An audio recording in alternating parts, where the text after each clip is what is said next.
I've saved 100K, but all in my checking account. How do I reverse this mistake? Hmm. Interesting. Interesting. All right. So let's get into it. Howdy, Chris and Dom. Howdy. That is us.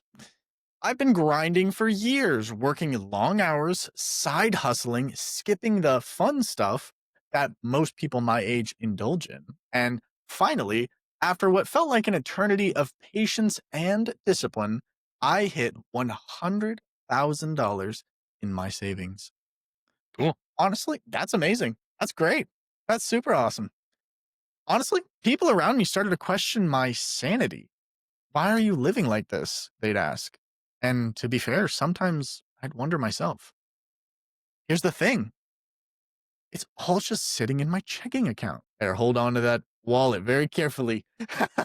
Yeah, You yeah. Don't hold leave on your to that debit card wallet. anywhere. Yeah. Don't be buying nothing from Timu. Don't do it. No Timu shopping for you, good sir.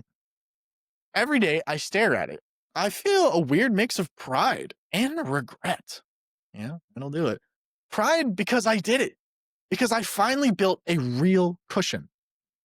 Regret because for so long I had no idea about investing or even the basic power of letting my money work for me.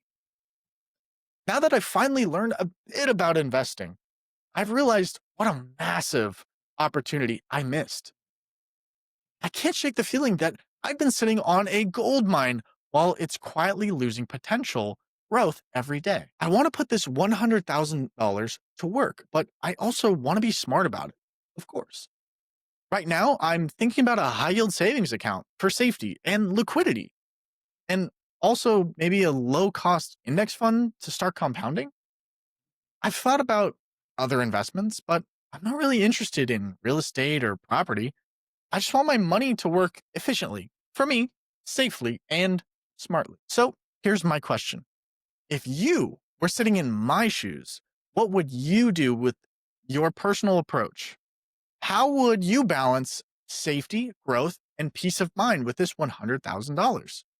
I want to make the most out of it without overcomplicating things, but I also don't want to leave money on the table. Thank you so much for sharing your insights. I can't wait to hear your thoughts. From 100K in hand, how do I expand? How about that? Well, that is interesting. $100,000. Congratulations, first off. Yeah. That is a huge milestone. Doesn't reference his age at all, but sounds like he's a little bit on the younger side. What do you think, Chris? Maybe on the younger side, I have no idea about that, but I would hope that this person is listening to the podcast and maybe has heard a little bit. Maybe that's what prompted them to think like, hey, I could do something with this money. And I first just want to say to our listener that hitting $100,000 in your checking account is not easy. Like that's really difficult, and most people are never going to get there.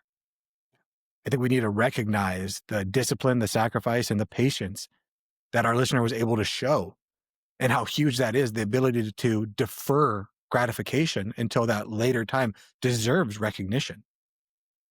And I don't want that recognition and that accomplishment to be minimized because the money didn't quote unquote work for you or isn't working for you yet. Because what you did is you built up a base, and that base is step one. Maybe you overbuilt the base, but that doesn't make you stupid or a failure. It just means that you overdid a little bit, and now we can change that. So I understand this mix of emotion of pride and regret, because I think that's extremely normal, because the pride shows you that you did achieve something that most people can't. And the regret shows you that is actually a good side. It means that you're aware of the opportunity, that there is an opportunity to grow your potential. And that feeling of tension of not being where you want to be is normal. That's what drives financial intelligence. That's what drives growth in all places.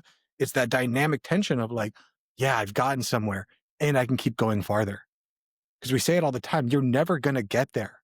Success, life, all of this, it's not a destination, it's a journey. I think that the high yield savings account, it's a really smart idea.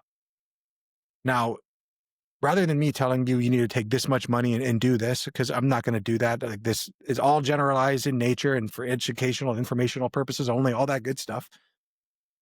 But the amount is all going to be dependent on what the cost of living is for you. And I think that's the thing that most financial professionals fail to talk about. They all talk about like, it needs to be this much money, this much of this, $10,000, $5,000. It all depends on you. How much money are you spending a month?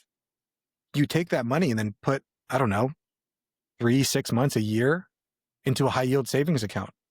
That gives you the liquidity and the peace of mind, because $100,000, I don't know what your life income is, but if you're spending $20,000, $30,000 a month, $100,000 might be a good emergency fund. But if you're spending $5,000 a month, that's kind of a lot. And yeah, you are losing out to opportunity cost.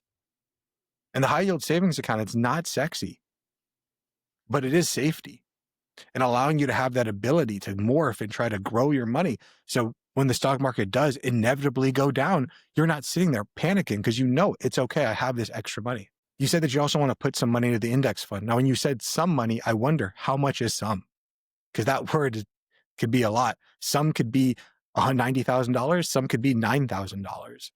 And the answer is going to lie somewhere in the middle as to how much money you put in there.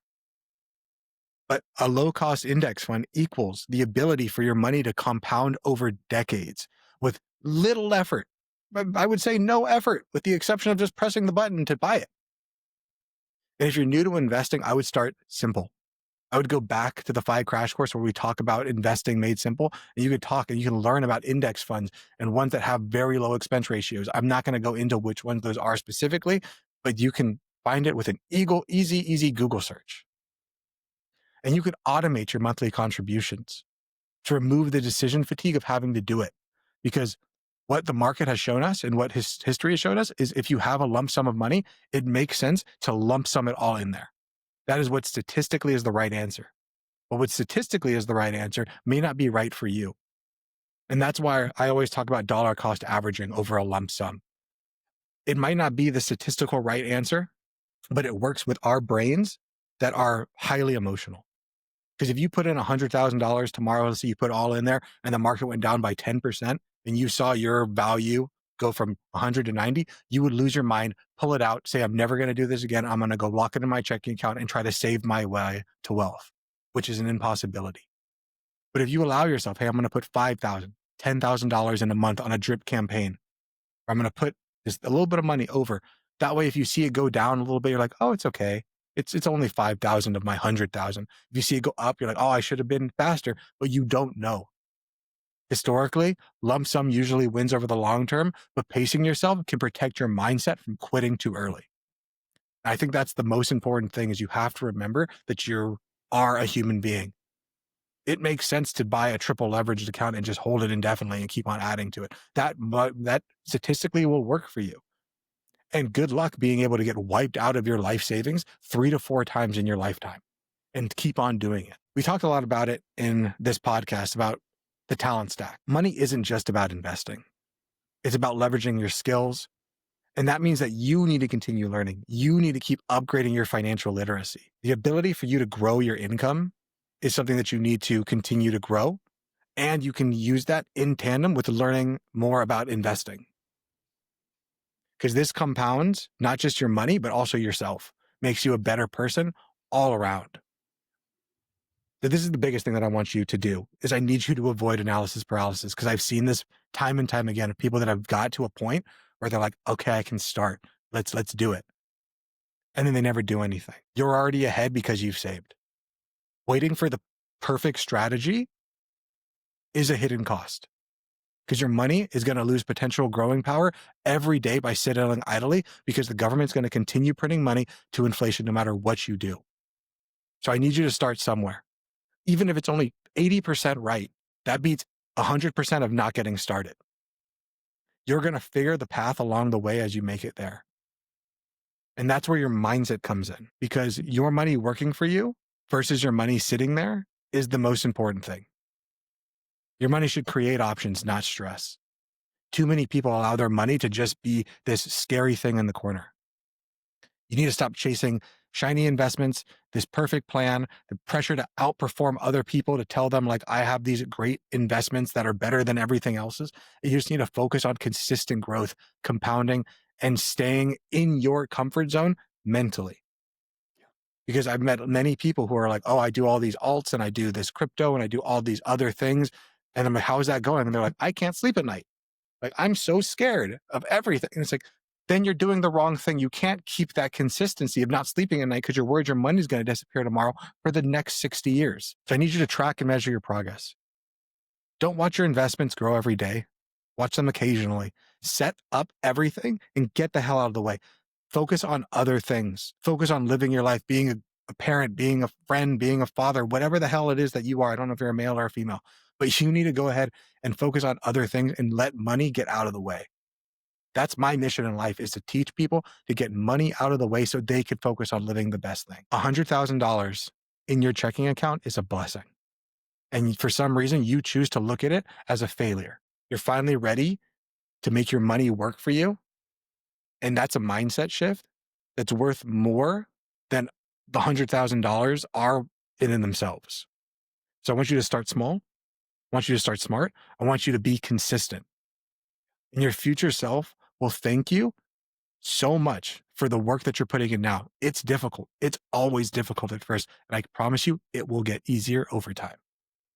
Dominic, what do you think? Same. Same. I agree. No, one of the things that I think is super important as well, right? And I know in your original message, you talked about how your friends are judging, they're like, what are you doing? Why are you doing this? Right. And that's going to happen. That's not probably going to stop. But it's very important that the only person you compare yourself is who you were yesterday and not to everyone around you. I know some people will see this mailbag, right? Think, well, I only have $50 in my check. I don't even invest, right? Bunch of different things. I'm not even sure what a stock is, right?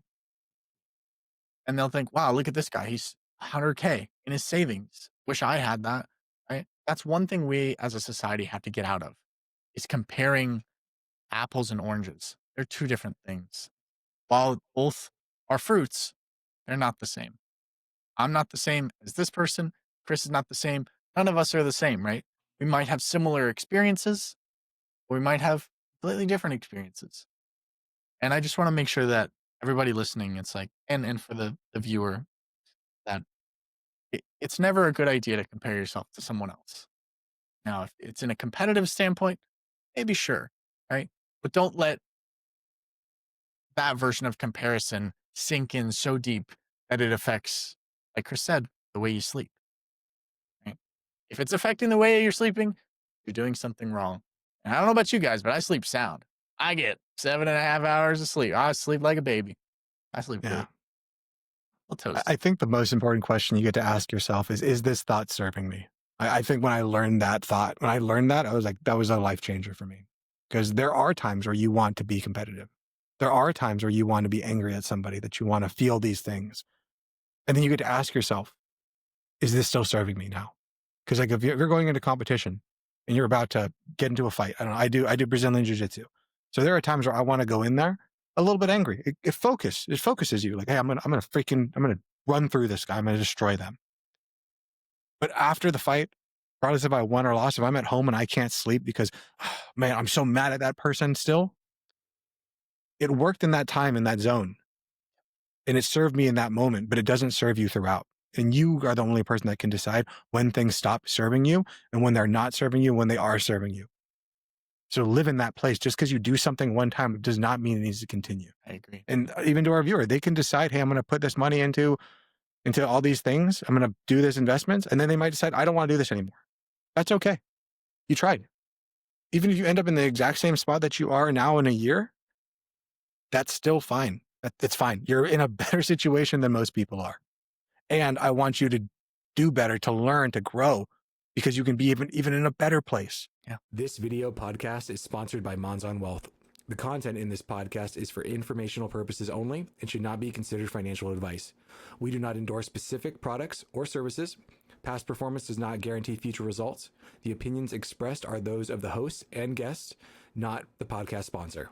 It is crucial to consult with a qualified financial advisor or professional who can provide advice tailored to your specific needs before making any financial decisions, investments, or taking any other actions. If you are seeking specified help, you can reach out to Chris at monzonwealth.com.